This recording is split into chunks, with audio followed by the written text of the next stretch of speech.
안녕하십니까. 기초간호 임상실무 라니 간조스쿨에 오신 것을 환영합니다. 오늘도 모의고사를 가지고 문제를 풀어볼 건데 실기 파트를 가지고 문제를 풀어보도록 하겠습니다.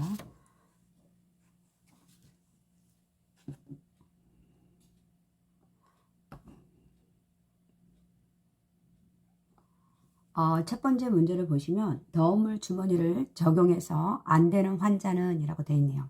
첫 번째 보시면 변비로 인한 치질 환자, 그리고 요통 환자, 회음절개 환자, 복막염 환자, 생리통 환자라고 했는데 우리 더운 물은 복막염 있는 환자들한테는 절대 안 되고요. 그죠? 그래서 우리 맹장 증상을 가지고 병원에 우리 응급실에 왔을 때 핫백은 안 된다고 했습니다. 왜냐하면 여기 염증을 더 악화시켜서 복막염을 일으킬 수 있기 때문에, 그래서 복막염 같은 경우는 안 되고요. 그래서 우리 더운 것과 찬 것의 적용도기, 우리 교재에서 본 15강인데 우리 거기에는 더운 것에는 핫백이 있고 핫컴프레스라고 해가지고 더운 물 찜질이 있습니다. 보통 핫백에다 물을 담을 때는 보통 46에서 52도씨여야 되고요. 핫백 같은 경우는 발치에는 물을 담는 게 3분의 2 정도를 담아야 되고, 그 외에는 2분의 1에서 3분의 1 정도 담아주시면 되고, 우리 적용 시간은 보통 20에서 30분 정도 해야 되고, 물을 갈아주는 시간은 2시간 정도로 해서 갈아주면 됩니다. 그리고 핫 컴프레스 같은 경우는 대야에다가 49도 정도 물을 담아야 되고, 그리고 우리가 적용하고자 하는 부위 있잖아요. 그 부위에다가 바세린을 발라줌으로써 우리가 화상을 예방할 수 있도록 하는 것이 좋습니다. 그래서 그 부위에 2, 3분마다 한 15분가량 찜질, 수건 같은 거 대줄 수 있도록 해주는 게 좋고요. 그리고 아이스백 같은 경우는 우리 찬물, 얼음물 찜질 같은 건 아이스백이 있고 아이스 컴프레서, 찬물 찜질이 있습니다. 아이스백 같은 경우는 얼음하고 물을 섞어서, 약간의 물을 섞어서 해줘야 되고, 그 얼음물도 2분의 1에서 3분의 1 정도 아이스백에 대줘야 되고, 보통 30분 대주고 1시간 정도 휴식하는 게 좋고요. 그 다음에 그 대신에 큰 덩어리가 아니라 모난 것 같은 것도 약간 부들부들하게 해서 작은 걸로 해서 해줄 수 있도록 하는 것이 좋습니다. 그 다음에 컴프레스 같은 경우는 얼음물하고 물 대야에 담아가지고, 그 다음에 수건으로 직접 부위에 대줄 수 있도록 해주는 게 좋고, 이것도 20분마다 2, 3분마다 20분 이내로 해주는 것이 좋습니다. 그리고 대상자가 오한을 호소하면 중단할 수 있도록 하는 거고요. 그래서 이렇게 해줘야 되고, 핫백이나 아이스백이나 가장 주의점이 있는데, 보통 핫백 같은 경우 20에서 30분 정도에 우리가 혈관이 최고로 확장됩니다. 그래서 그걸 갖다가 더 연장하기 위해서 30에서 45분 이상 지속된다. 그러게 되면 반발 현상이 나타날 수가 있습니다. 그래서 그 부위가 통증, 근육, 경련을 일으키고요. 그리고 혈관이 수축됨으로 해서 그 부위가 충혈되고, 그리고 화상을 입을 수가 있습니다. 그래서 적용 시간을 혈관을 확장을 목적으로 한다면은 2, 30분 정도가 가장 좋고요. 그 다음에 냉 적용도 마찬가지로 한 피부가 15도씨 정도가 가장 적당한데, 그 이상으로 한다, 15도씨 이하로 떨어뜨린다, 이런 경우에는 혈관이 확장이 돼서 출혈이 될 수가 있습니다. 지혈 목적으로 한다면은. 그래서 이런 주의점도 알고 있는 게 좋을 것 같습니다. 그래서 여기서 더물 주머니는 안 되는 것은 복막염 환자. 두 번째 문제 보시겠습니다. 임종을 앞둔 환자에게 시행하는 호스피스 간호의 목적. 1번, 환자에게 편안감을 주고 환자의 가족을 지지하기 위함이다. 수명을 연장하기 위함이다. 통증을 잊게 하기 위함이다. 환자의 질환을 치료하기 위함이다.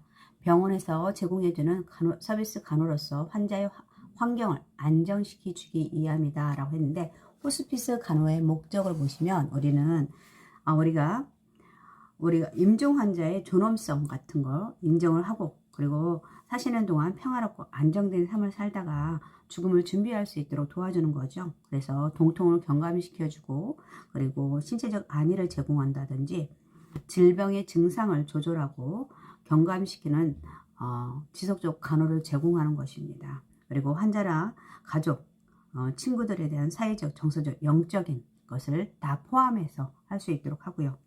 그리고 가능하면 편안하고 위험 있는 자연스러운 죽음을 경험하도록 돕고, 그 다음에 가족까지도 함께 있도록 해주고, 사후에 가족의 대응을 돕도록 하는 것이 호스피스의 간혹의 목적이라고 할 수 있습니다. 그래서 여기서 가장 좋은 것은 1번이 되겠네요. 그렇죠? 3번 보시겠습니다. 좌심실을 수축할 때 혈액이 대동맥 혈관병을 지나가며 생기는 압력을 일컫는 말은 무엇인가? 매가, 복부압, 이완기압, 수축기압, 평균압이라고 했는데, 우리 수축기압과 이완기압은 우리 수축기혈압은 아까 말한 것처럼 심장이 수축하면서 대동맥을 통과해서 각 혈관으로 보내는 혈압입니다. 그리고 이것은 자심실을 수축할 때 혈액이 대동맥을 혈관벽을 지나가면서 생기는 압력이 수축기압이고요. 그리고 이완기혈압은 혈액이 전신을 돌아서 심장으로 돌아올 때 심장이 확장되어 나타나는 혈압을 할 수가 있죠. 그래서 우리가 혈압이 수축기압과 이완기압으로 할 수 있고요. 그 다음에 수축기압과 이완기압의 차이를 갖다 맥압이라고 합니다. 그래서 여기서는 수축기압이 답이 되고요. 그 다음에 요추천자를 4번 시행한 뒤 척수의 누출을 방지하기 위해서 환자에게 취해 주어야 할 체인은 이라고 하는 취기, 앙화의, 심수의, 반자의 보기가 있습니다. 일단 우리 요추천자 하기 전에 우리가 요추천자 같은 경우는 뭐 척수액으로 내 척수액 압을 잰다든지 아니면 내 척수액을 검사하기 위해서 한다든지 뭐 이러기 하기 위해서 우리가 어떤 포즈를 취해야 되면 새우등 자세를 취해야 되고요. 그리고 우리가 검사물을 채취하고 나서 우리가 바로 검사물을 보내야 되는데 지연될 경우는 요추천자 액을 갖다 실온에 보관할 수 있도록 한다고 했습니다. 또 실온에 보관하는 것에 대변 검사, 아메바 검사 같은 경우도 실온에 보관해야 되고요. 그 다음에 우리가 요추천자액을 시행하고 나서 우리가 누출을 방지해서 두통 같은 걸 예방하기 위해서 대상자한테 평평한 곳에서 앙화의 자세로 취해 두도록 하는 것이 좋습니다. 그리고 우리가 갑자기 이런 것들이 뇌 척수액이 너무 많이 뽑아가지고 두통을 호소할 수 있기 때문에 이를 최소화하기 위해서 앙화혈을 취하는 것이 좋고, 그 다음에 보통 요추천자 같은 경우는 우리가 그 부위 요추의 3번하고 4번 정도에서 그쪽에 우리가 바늘을 넣어서 천자를 넣어서 뽑는 것입니다. 왜냐하면 그 부위가 가장 넓거든요. 그래서 그렇게 해주고, 그리고 우리가 요추천자 하고 나서 대상자한테 그쪽으로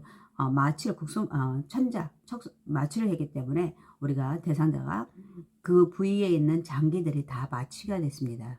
그렇기 때문에 방광도 마취가 될 수 있습니다. 그렇기 때문에 대상자한테 한 6시간 이내에 우리가 소변을 자연변이 할 수 있도록 하는 것이 좋고요. 그리고 대상자들한테 요추천자 하기 전에 대소변을 볼 수 있도록 하는 것이 좋습니다. 왜냐하면 우리가 우리가 새우등 자세를 하기 때문에 몸을 구부리고 있어야 됩니다. 그렇기 때문에 우리가 방광이라든지 대변을 차 있으면은 우리가 그 부위가 제대로 효과적인 체의가 안 되거든요. 검사하기. 그렇기 때문에 대소변을 먼저 볼 수 있도록 하는 것이 좋고요. 그리고 하고 나서는 우리가 두통을 예방하기 위해서 앙화의 체의를 해준다라고 보시면 되고, 우리 여기 치기가 있는데 보통 치기는 무엇을 하기 위해서 체의 변경이라든지 뭐 간장 같은 거, 간단한 간장 같은 거 하기 위해서 치기를 하고요. 앙화에는 우리는 가장 기본이 되는 체의죠. 그리고 남성들한테 유치도정화 삽입할 때 할 수 있고요. 심스이 같은 경우는 언제 합니까?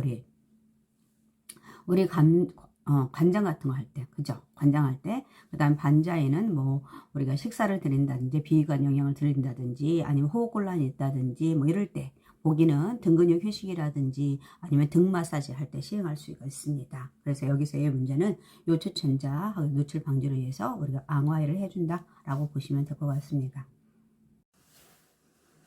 6번 보시겠습니다. 침상 목욕의 순서로 옳은 것은 1번 이마, 눈, 귀, 코, 뺨의 순서로 닦는다. 2번은 사지는 몸의 중심으로부터 먼 쪽에서 가까운 쪽으로 닦는다. 3번 팔은 상박에서 하박으로 씻어내린 후 잘 말린다. 4번 외인부는 비눗물로 깨끗이 씻어준다. 그 다음에 5번은 하지부터 시작하여 상지, 얼굴 순서대로 씻긴다 라고 했는데, 우리 침상 목욕의 순서를 보시면 먼저 얼굴부터 씻어야 되죠. 그래서 얼굴은 눈은 안쪽에서 바깥쪽으로, 그 다음 코로 내려와서 코를 닦고 뺨을 닦아주시고 입 주위를 닦아주시고, 그 다음 이마로 가서 이마 닦고 나서 귀 쪽으로 해서 목 쪽으로 내려옵니다.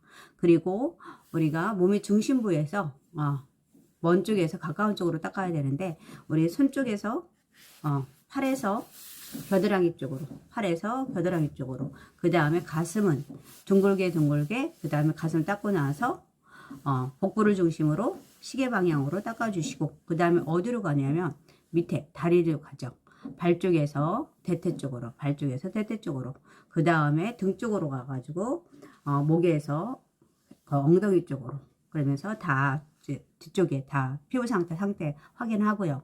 그 다음에 외음부 같은 경우는 빗눈물이 아니라 세정제로 닦아주시면 되고, 그래서 얼굴, 상지, 하지 수저로 닦아주시면 됩니다. 그리고 몸은 중심부에서 먼 쪽에서 가까운 쪽으로 닦아주시는 게 좋겠죠. 답은 2번이 되겠네요. 우리 7번 보시겠습니다. 구강으로 음식물을 섭취할 수 없는 대상자에게 위관 영양을 실시하고자 할 때 이관 영양 시 주의점으로 옳은 것은 위 잔유량이 200cc 이하일 경우에는 정해진 횟수대로 급식을 한다.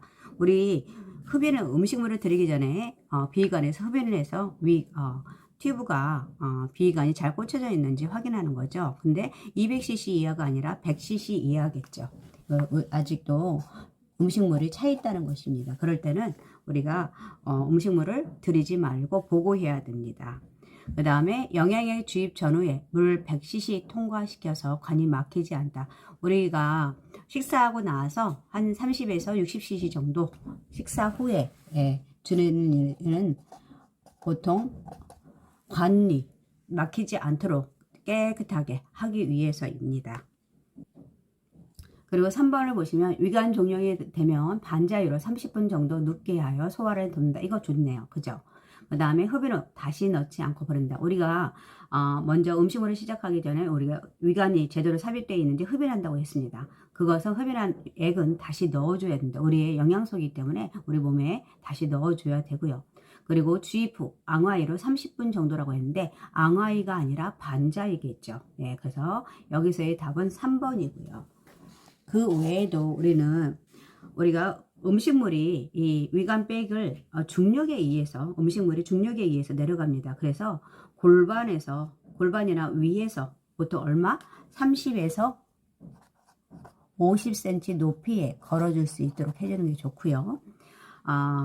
그 다음에 우리 이거와 같이 외워주라는 게 있었습니다. 우리 관장할 때 관장통 높이도 40에서 60cm.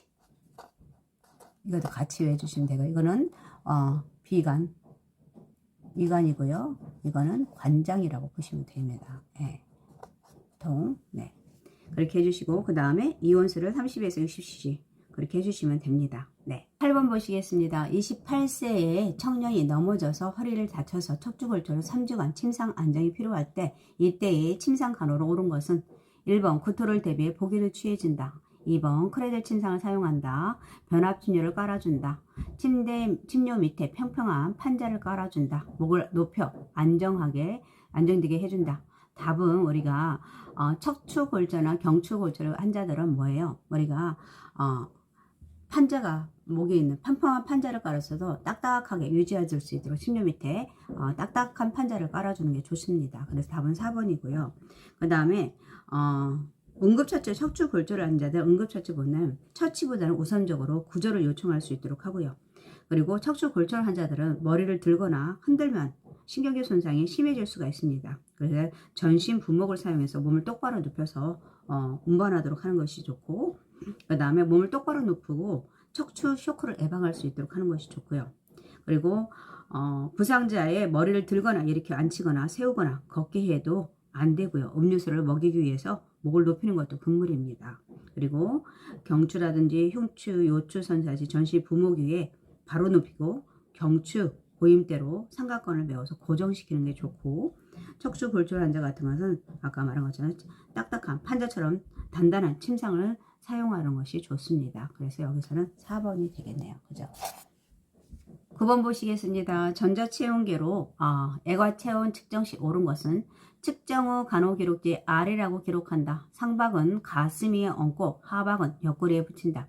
체온계를 애과에 밀착시킨 후 5분간 측정한다. 젖은 수건으로 애과부를 깨끗이 닦는다. 그 다음에 5번 체온계의 측정 부위를 겨드랑이 중심에 밀착시킨 후 팔을 가슴 위에 놓고 측정한다. 여기서의 전자체온계는 5번이 되겠네요. 그죠? 예, 5번이 될 것 같고, 그 다음에 측정 후 기록을 R이 아니라 A라고 하겠죠. 네, A라고 하고, 그 다음에 우리 보시면 상박은 옆구리에 붙이고, 그죠? 하박은 가슴 위에 놓는 거고요. 그리고 체온계 밀착, 그 다음 전자체온계니까 종료음이 날 때까지죠. 예, 종료 5분간이 아니라 우리가 종료음이 될 때까지 해주시면 되고, 젖은 수건이 아니라 마른 수건으로 깨끗하게 닦아야 되는데, 이것도 막 비벼서 닦으면 안 되고 탭탭탭 이렇게 약간 수건으로 톡톡톡 치면서, 왜냐하면 밀착 부위에 비벼서 닦게 되면 어떻게 열이 생겨서 체온이 정확하게 측정 안 될 수가 있습니다. 그렇게 해주시면 되고요. 10번 보시겠습니다. 외과적 무균수를 적용해야 하는 경우로 옳은 것은 관장할 경우, 결장루, 주머니 교환, 위관 삽입 시, 위관 영양, 개방성 창상 드레싱. 우리 외과적 무균술과 내과적 무균술이 있습니다. 외과적 무균술, 일단 손 씻기부터 볼까요? 내과적 무균술은 손끝이 아래로 가야 되죠. 그 다음 외과적 무균술은 외과적 손 씻기는 손끝이 위에 가야 되고, 그죠? 그러면 내과적 무균술에 뭐가 있냐?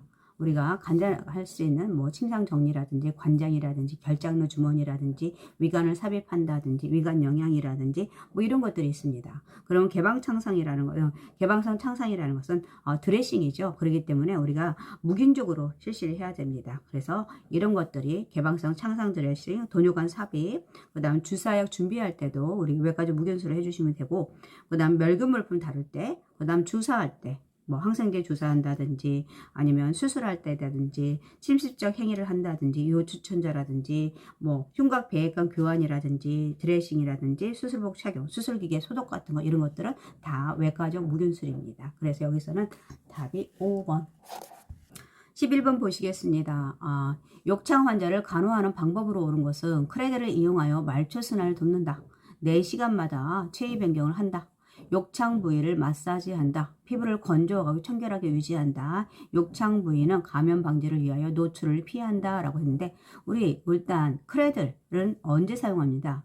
우리 화상 환자들이 거기 체온 유지를 위해서 아주 따뜻하게 해야 되는데, 그거를 갖다가 이불을 덮어주기 위해서 바로 화상 부위에 덮을 수가 없으니까 크레들이라는 것을 이용해서 우리가 사용하고 있습니다. 말초 순환이 아니죠. 그 다음에 욕창, 우리 체위 변경은 보통 2시간이죠. 네. 침상에서의 체위 변경 적어도 2시간이고, 그 다음에 휠체어라든지 앉아있는 대상자 같은 경우는 1시간마다 해주는 게 좋고요. 그 다음에 욕창 부위를 마사지하면 안 되겠죠. 예, 욕창 부위를 마사지하는 것은 더 손상된 조직을 더 손상시킵니다. 그게 아니라 차라리 욕창 부위가 아니라 욕창 그 둘레, 엉덩이 여기 있으면 여기를 갖다가 해주시는 게 좋겠죠. 네. 그리고 욕창 부위에다가 우리가 도넛이라든지 이런 거 쿠션 같은 거 대주시면 안 되고요. 그리고 피부를 건조하고 청결하게 유지한다. 이게 맞는 것 같습니다. 네. 그래서 이렇게 해주시면 되고요. 운동을 할 수 있으면 바깥으로 침상 밖으로 나올 수 있으면 나와서 운동하게 하고요. 그 다음에 만약에 움직일 수 없다고 하면 수동적 관절범위 운동을 실시해 주는 게 좋겠죠. 그리고 대상자들한테 욕창에 좋은 것은 뭐 단백질이라든지 그래도 고단백 음식을 해주시는 게 좋고요. 고탄, 고비 같은 것들을 해서 우리가 계속 영양시계를 주고, 그 다음에 물을 체액 균형을 적당히 유지하기 위해서 물을 많이 섭취할 수 있도록 하는 것이 좋습니다. 그리고 뭐 그 외에도 되게 많죠. 네, 그래서 주름진 곳 같은 경우 관찰할 수 있도록 한다든지 뭐 이런 것이 좋습니다. 그 다음에 12번 보시겠습니다. 근골격계의 구조의 긴장을 감소시키고 적절한 근육 긴장을 유지시켜주는 신체 선열에 대한 설명으로 옳은 것은 이라고 했네요. 족저 굴곡이 되는 것을 막기 위해 크레드를 사용한다. 2번 심스일 경우 아래쪽 팔과 다리를 지지해준다. 좌위에서 무릎과 무릎 사이에 베개를 대어준다. 그 다음에 대퇴부의 외회전을 예방하기 위해서 그 다음에 대전자 두루마기를 대어준다. 5번은 앙화일 경우 머리 밑이나 복부 밑, 대퇴부, 발 뒤꿈치를 지지해 준다라고 했습니다. 우리 1번 족저굴곡을 드는 것은 막기 위해 크레들이 아니라 뭐예요? 우리 발 지지대죠. 크레들이 아니라 족저굴곡을 방기 위해 발 지지대를 해주시면 되고요. 크레들은 아까 화상환자라고 했습니다. 그 다음에 심스윌 경우에 머리 밑하고 위쪽 팔, 위쪽 다리, 발바닥을 지지해 주는 게 좋고요. 그 다음에 반자위에서는 머리 밑이나 허리, 대퇴부, 발 뒤꿈치를 지지해 주는 게 좋고요. 그 다음에 여기 4번 맞죠? 대퇴 외이전을 방지해 대전자 두루마기 되는 거 좋습니다. 그래서 여기서 답은 4번이고요. 5번 같은 경우 앙화일 경우에는 머리 밑이라든지 복부 밑이 아니라 요추 망곡 부위라든지 대퇴와 무릎과 무릎 사이 또는 발 뒤꿈치, 발바닥을 지지해 주는 게 좋습니다. 네, 그래서 여기서의 답은 4번이 되겠네요. 네. 13번 보시겠습니다. 출혈 시 혈관의 수축을 돕고 타박상이나 관절이 삐었을 때 부종을 감소시키기 위해서 적용되는 얼음 주머니의 사용 방법으로 옳은 것은 이라고 했네요. 보시면 모난 얼음을 사용한다. 얼음 주머니를 댈 부분을 최소한으로 노출시킨다. 1시간마다 환부를 확인한다. 얼음 주머니를 그대로 피부에 대어준다. 얼음을 큰 덩어리를 사용한다 라고 했는데 우리 아까 덩구가 찬 것을 적용도끼에서 보시면 핫백이 있었고 핫컴프레서 덤을 찜질이 있었고 그 다음에 아이스백이 있고 아이스 컴프레스가 있습니다. 우리 얼음 같은 경우는 얼음백 같은 거 아이스백 같은 경우는 얼음물하고 물하고 무나지 않은 얼음으로 잘 자란 것을 해주고 섞어서 그 다음에 백에다가 2분의 1이나 3분의 1 정도를 넣어주시고 그 다음에 30분 데워주고 1시간 정도 휴식하라고 했죠. 그 다음에 컴프레스 같은 거 아이스 컴프레스 같은 찬물찜질 같은 거는 얼음물하고 물에 대야에 담아 가지고 그 다음에 수건을 직접 데워주는 게 좋고요. 이것도 2, 3분마다 한 20분 이내로 해주시고 대상자가 오한을 호소하면은 멈춘다고 했습니다. 여기서의 주의점은 뭐 냉 적용을 할 때 혈관 수축을 목적으로 할 때는 피부 표면이 15도씨 이하일 때가 가장 적절하고요. 근데 그 이하로 떨어진다 그러면 반발 현상으로 인해서 혈관이 확장돼서 출혈이 될 수가 있습니다. 그렇기 때문에 이거 조심해야 되고요. 그래서 여기서는 모난 얼음이 아니라 모나지 않은 얼음이 좋고요. 최소한으로 노출하는 게 좋겠죠. 별 부분을 최소한으로 노출시키고 이거는 30분 데워지고 나서 1시간 정도 휴식하라고 했습니다. 휴식. 그대로 피부를 대는 게 아니라 우리가 뭐 수건 같은 거 싸서 해줘야겠죠. 큰 덩어리 아니에요. 작은 덩어리. 작은 걸로 사용하시는 게 좋고요. 네. 14번 보시겠습니다. 신생아에게 나타나는 증상 중 즉시 보고해야 할 소견으로 옳은 것은 1번 재채기, 2번 2, 3일 내에 체중 감소, 3번 기저귀의 붉은 소변, 4번 생후 24시간 이내에 황달, 그 다음에 5번 태변, 배설인데 여기에서 우리가 생리적 황달과 핵황달을 비교할 수 있어야 됩니다. 보통 생리적 황달은 생후 2, 3일부터 시작하고 우리가 그냥 특별하게 하지는 않고요. 그 다음에 24시간 내에 나타나는 황달, 용혈설 질환, 핵황달이라고 하는데 이거는 위험합니다. 그렇기 때문에 의사에게 보고해야 되고요. 그래서 우리가 24시간 이내에 나타나는 황달이 되겠습니다. 네. 15번 보시겠습니다. 전신 마취로 재앙절개 분만을 한 후에 4시간이 경과된 산모에게서 우선적으로 제공하는 간호로 옳은 것은 자연 배뇨를 확인한다. 유방 우려를 간호한다. 육아 및 산후활동. 4번 모아 애착이 아니라 애착이죠. 네. 애착을 형성한다. 그 다음에 심호흡 격려와 출혈을 관찰한다. 답은 5번이겠네요. 전신마취에서는 보통 우리가 심호흡이라고 기침을 격려하고 그 다음에 질출혈이 있는지 아니면 출혈을 관찰하도록 하는 것이 좋고요. 그 다음에 보통 유치 도뇨관을 삽입했으면 신장 기능이 없다면 24시간 후에 보통 제거하고요. 보통 4시간에서 6시간 이내에 자연 배제하도록 돕고요. 그 다음에 자궁 수축 여부를 관찰해서 그 다음에 활력증 관찰하는 것이 좋고요. 그 다음에 만약에 척추 마취를 했다고 하면은 적어도 8시간 동안은 앙화의 자세를 해주는 게 좋고 해주려면 아까 두통을 예방하기 위해서 하는 거고요. 그리고 재앙절개 분만 후에 적어도 24시간 정도는 침상 안정을 시켜주고 그 다음에 허락되는 대로 조기 이상 시켜서 방광이나 장관의 배설작용을 도울 수 있도록 하는 것이 좋고요. 그리고 소변량이 30cc 이하이면 뭐 저혈량이나 심장의 합병증 의심되기 때문에 의사에게 보고해야겠죠. 근데 여기서는 심호흡 격려와 출혈을 관찰한다. 이게 답이겠네요. 네, 우리 실기 문제는 15문제를 가지고 풀어봤고요. 그 다음에 다음 시간에도 다시 모의고사 기초관호 개요 가지고 문제를 풀어보도록 하겠습니다. 오늘 함께 해주셔서 감사합니다.